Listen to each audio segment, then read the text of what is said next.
Assalamualaikum warahmatullahi wabarakatuh. Perkenalkan, nama saya Reswani Paulana, kelas 1C dari kelompok 6.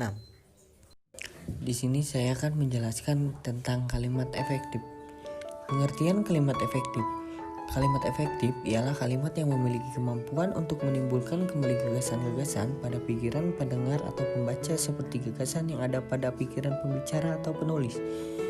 Kalimat dikatakan efektif apabila berhasil menyampaikan pesan, gagasan, perasaan maupun pemberitahuan sesuai dengan maksud si pembicara atau penulis.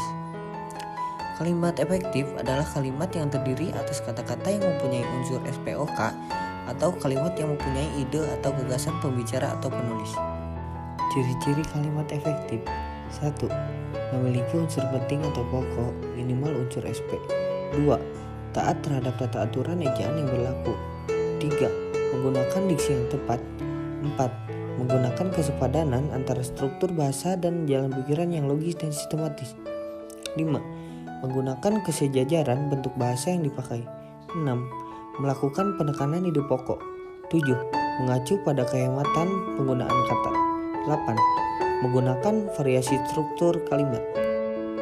Penggunaan kalimat efektif digunakan pada tulisan ilmiah seperti makalah, skripsi, tesis, disertai laporan penelitian, dan sebagainya. Kalimat efektif berbeda dengan kalimat yang dipakai oleh para sastrawan atau wartawan. Syarat-syarat kalimat efektif. 1. Kelogisan. Kalimat pasif dan aktif harus jelas. Subjek dan keterangan harus jelas. Pengantar kalimat dan predikat harus jelas. Induk kalimat dan anak kalimat harus jelas. Subjek tidak ganda. Predikat tidak didahului kata yang. 2. Kepararelan. Predikat kalimat yang dibuk setara rapatan harus paralel. Artinya, jika kata kerja, harus kata kerja semuanya. Jika kata benda, harus kata benda semuanya. 3. Ketegasan. Unsur-unsur yang ditonjolkan diletakkan di awal kalimat. Membuat urutan yang logis, misalnya 1, 2, dan 3, kecil, sedang, dan besar, anak-anak, remaja, dan orang tua, dan sebagainya. 4. Kehematan. Kehematan adalah penggunaan kata-kata secara hemat, tetapi tidak mengurangi makna atau mengubah informasi. Menghilangkan pengulangan subjek yang sama pada anak kalimat.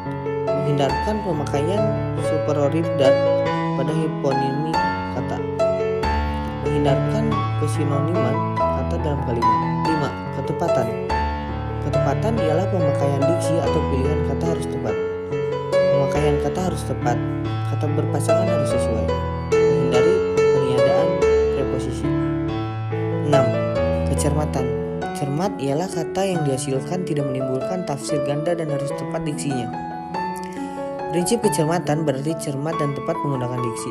Agar tercapai kecermatan dan ketepatan diksi harus memperhatikan pertanyaan-pertanyaan berikut ini.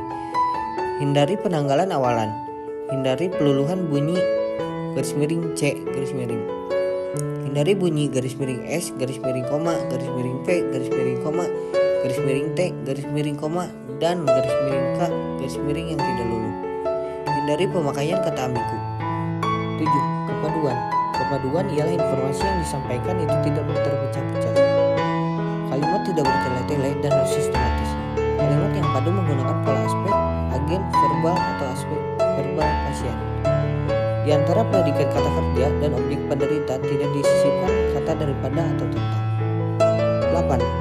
Kesejajaran. Kesejajaran adalah penggunaan bentuk-bentuk yang sama pada kata-kata yang paralel.